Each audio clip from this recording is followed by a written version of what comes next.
GB 819 Substack exclusive. Section, Bulletin Boards. Title, The Compressed Forum Formats Decline and the Ramifications. Subtitle, Tactical Techniques, Polarization versus Audience Stability as a Format Disappears That Once Ruled the Internet. Body, Once upon a time, bulletin boards ruled the Internet.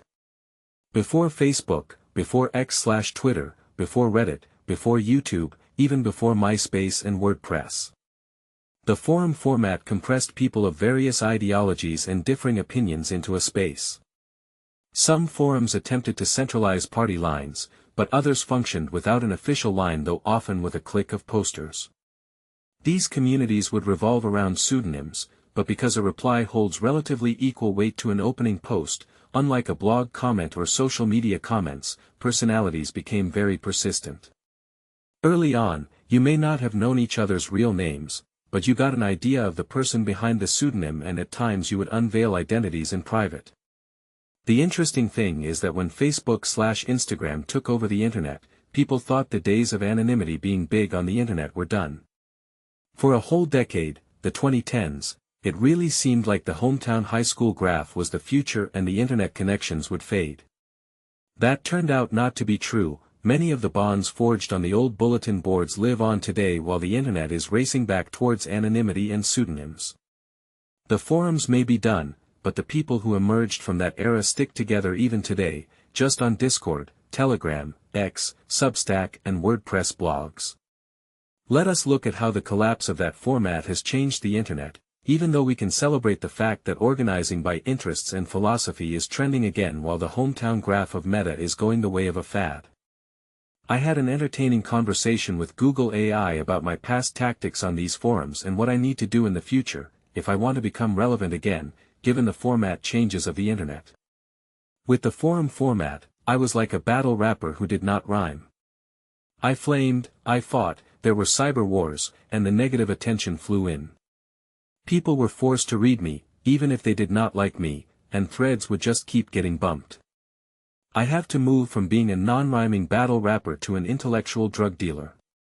In the modern internet, you cannot survive by basically pissing off your own readers. You can be rebellious, but the rebellion must be in how you contrast society instead of how you anger your own kind. A good case study for this is a forum called thefora.net. It is still around, but even the remaining members will admit that it is now tiny and not what it once was, quantity-wise. It spun off several sister forums and collectively they became the Circle of Crust.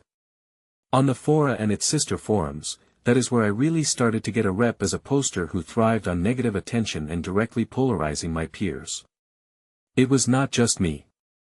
Another poster worth looking at is Ojanacht/Konstantin von Hofmeister, who I believe did use a strategy of shaking things up and stirring the pot, but has noticed that strategy of traffic through controversy does not sell like it used to.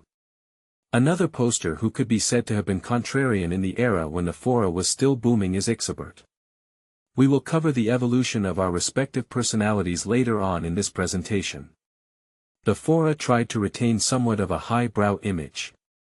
In other words, most posters tried to pass themselves as paleocons in the mold of Pat Buchanan rather than its spin-off forums, which were in some cases openly fascist and in other cases tried to appeal to a more base racialism than the fora.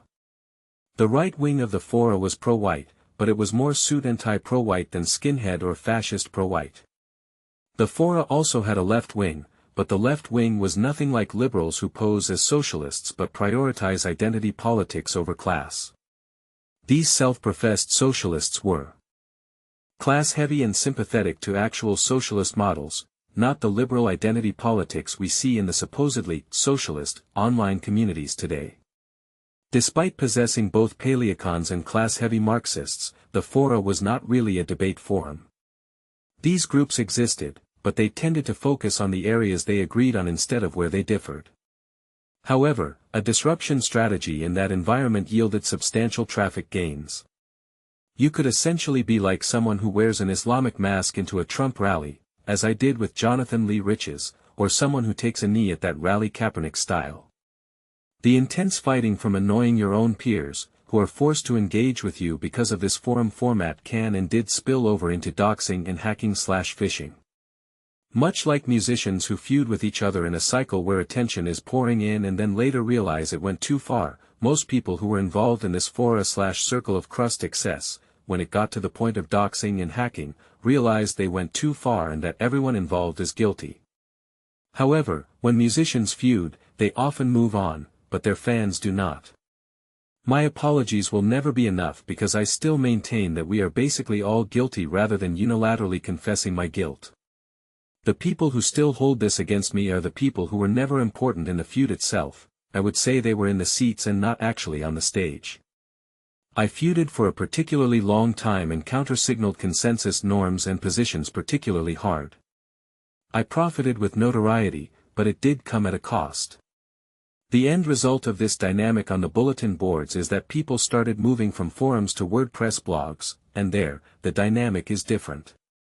Substack is a more modern technology, but WordPress is still highly relevant, but it is similar to a blog in that in order to build a presence on Substack, you must be, again, like an intellectual drug dealer instead of a non-rhyming battle rapper. You need to feed your own user something they like, instead of polarizing your own readers, as they will simply drop off as the article format does not require them to engage you like the forum format. I thought Facebook would be a place to move my polarization style to next.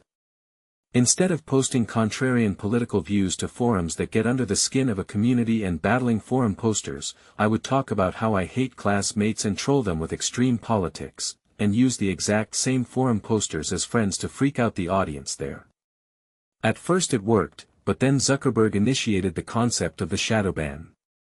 The end result is that I spent the 2010s on Meta trying to recreate what I did on the bulletin boards in the 2000s, only to realize that the people I angered in the 2000s were actually the type of text-heavy posters who were not looking for cheap validation. These are the people that I should have been reconciling with, as the trolling had its downsides and especially does not play well off the forum format. Most of us see how social media screwed up the internet. Before that, most of us moved from forums to blogs, due to our rivalries, and observed that many of our blogs faltered traffic-wise. Afterward, many of us tried to jump on social media, which came up the middle like a train on tracks between our divided blogs, which were spread too thin. We divided ourselves and were conquered. What followed? If you cannot beat them, join them. We jumped aboard the social media train because we were spread too thin over too many websites. I used Facebook because I thought I could directly contradict it culturally and basically do what Slayer did to the glam metal scene. Most other people did not stay there long, they realized they were shadow banned but they moved to X, which then was Twitter. I stayed too long trying to recreate the chaos I had on forums in an attempted parallel experience on Zuckerberg's platform. Only in the 2020s have I finally realized this. The days when you could troll your way to internet infamy are basically over. The shadow bans on social media basically ruined that. Nobody is going to come to this Substack, just to get trolled.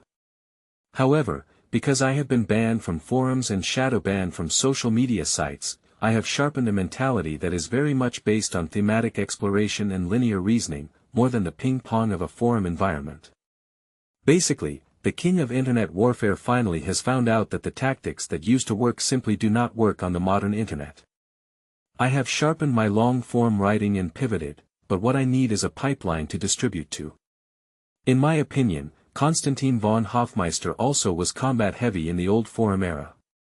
A lot of his style was long-form. He would run the website National Futurism, which is noticeably different than his current websites, Eurosiberia.net and multipolarpress.com. Nationalfuturism.org had the exact sort of material that was made to polarize forums via copy/paste.